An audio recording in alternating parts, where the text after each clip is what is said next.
ইভেন্টটা আমাদের মাঝখানে চলে এসেছে এবং এই মুহূর্তে কিন্তু আমাদের হাতে তেমন কোনো ডায়মন্ড কয়েন নাই, কারণ আমরা আগে ওয়ার্ল্ড কাপ হিরোতে সমস্ত ডায়মন্ড খরচ করে ফেলেছি। তো তাই সর্বপ্রথমে তোমাদের একটা কথা বলে দিই, তোমরা যারা আমার ভিডিওটা দেখে মুখোশ ফাঁস করে দিয়েছিলাম কিছু প্রতারক ইউটিউবারের ইভেন্টটা শেষ হয়ে গেছে এবং ওয়ার্ল্ড কাপ উইনার ইভেন্টটা চলে এসেছে, ঠিক আছে। তো ওয়ার্ল্ড কাপ হিরো ইভেন্টটা ঠিক যেভাবে নিশ্চয় যেভাবে স্পিন করছে ঠিক অনুরূপভাবে এই ওয়ার্ল্ড কাপ উইনার প্লেয়ারগুলোকে একইভাবে নেওয়া লাগবে। ওয়ার্ল্ড কাপ হিরোতে 8টা প্লেয়ার ছিল, এখানেও 8টা প্লেয়ার, ঠিক আছে। এবং এখানেও তোমাকে কি করা লাগবে, স্পিন মারা লাগবে, ঠিক আছে, ডায়মন্ড দিয়ে স্পিন মারা লাগবে। এখন কথা হচ্ছে নিচে আমার এই কোনায় আমি জুম করে দেখাইতেছি, দেখো এখানে কিন্তু চান্সেস 8% লেখা আছে। তোমাদের কিন্তু অনেকে 7, 6 বা 5 থাকবে। এটার কারণ কি, এটা একটু ব্যাখ্যা করে বুঝিয়ে বলে খুব মনোযোগ সহকারে শুনবা, ঠিক আছে। ধরো তুমি ওয়ার্ল্ড কাপ হিরোতে 8টা 10টা স্পিন মারছো, তুমি প্লেয়ার পাও নাই, তাহলে তোমার এখানে চান্স কিন্তু 12, 13 বা 15-20% করে দেখাইতে পারে। কথাটা বুঝছো?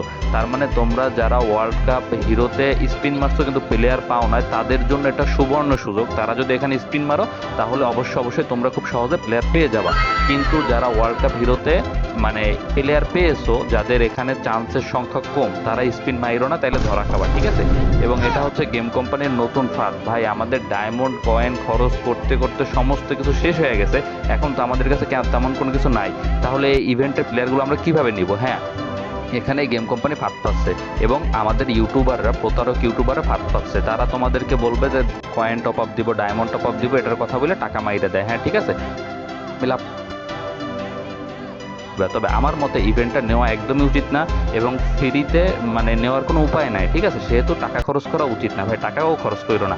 কারণ দেখা যাচ্ছে তোমরা ঠিক মতো যারা মোটামুটি আমাদের বাংলাদেশে সবাই তো গরিব, ঠিক আছে, তোমরা সচ্ছলভাবে চলতেই পারো না, তাহলে টাকা কেন খরচ করবা গেমের পিছনে? ভাই এগুলো দরকার নাই, জাস্ট গেমটা বিনোদন হিসেবে নাও। এবং তোমরা টাকা খরচ করলে গেম কোম্পানি এরকম আরও নতুন ইভেন্ট দিবে এবং টাকা খরচ করার জন্য উদ্বুদ্ধ করবে, তাই টাকা বেশি খরচ করো না।